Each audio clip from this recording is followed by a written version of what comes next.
the last real major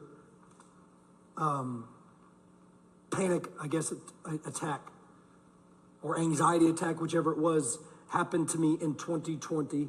And like everybody, 2020 was 2020.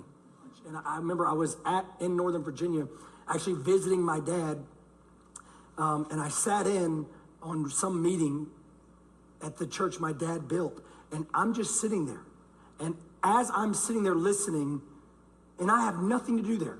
I'm just there as a friend of my brother.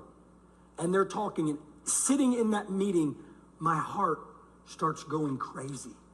It starts beating. It got up to like 180 beats a minute, and then it would drop and go down to like 40 beats a minute, and then it would be irregular. And I just looked over, Charlie, I said, I'm dying right now.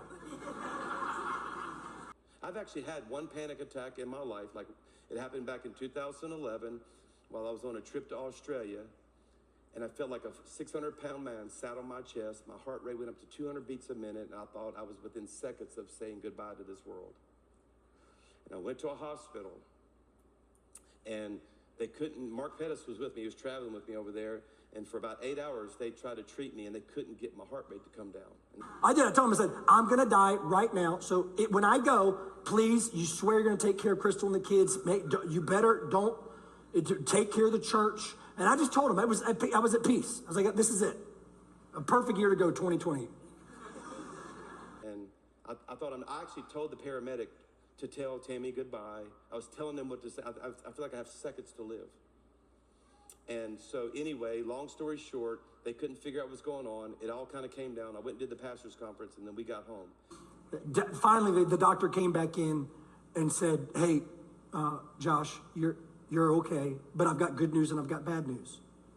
And I said, well, give me I want the good news. He's like, well, the good news is your heart's perfectly fine. He's like, the bad news is you're crazy.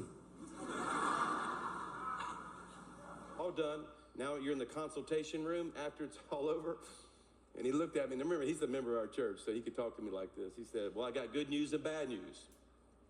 He said, the good news is your heart's perfect. The bad news is you're crazy. You know, so just crazy. He went through, and he's like, are you drinking caffeine? I was like, I drink caffeine. Yeah, and a Camelback with a straw. What do you mean, am I drinking caffeine? Yeah, I'm not drinking caffeine? What? Yeah, well, I gotta live. And he's like, you can't do that. How many times tell me about your schedule. Tell him all these things. And listen, he's a physical doctor, but sitting there in the ER, he didn't even know it. He was pastoring me. And you got over there, and he said, how many times did you speak? I said, well, about 18 times in 6 days. He goes, that's too much. He said, when did you start speaking? I said, well, as soon as I got off the plane. He goes, you can't do that. You go overseas, you have to wait 24 hours before you give your first sermon. You need to go to a hotel and sleep and just pace yourself a little bit better. He started actually pastoring me, not just being my doctor. He says, hey, were you drinking a lot of caffeine? I said, well, I had to. I said, no, you can't do that. You're overused. He said, you are addicted to your own adrenaline and caffeine there. And I said, so I didn't have a heart attack? I said, he has, no, that was your body saying to you,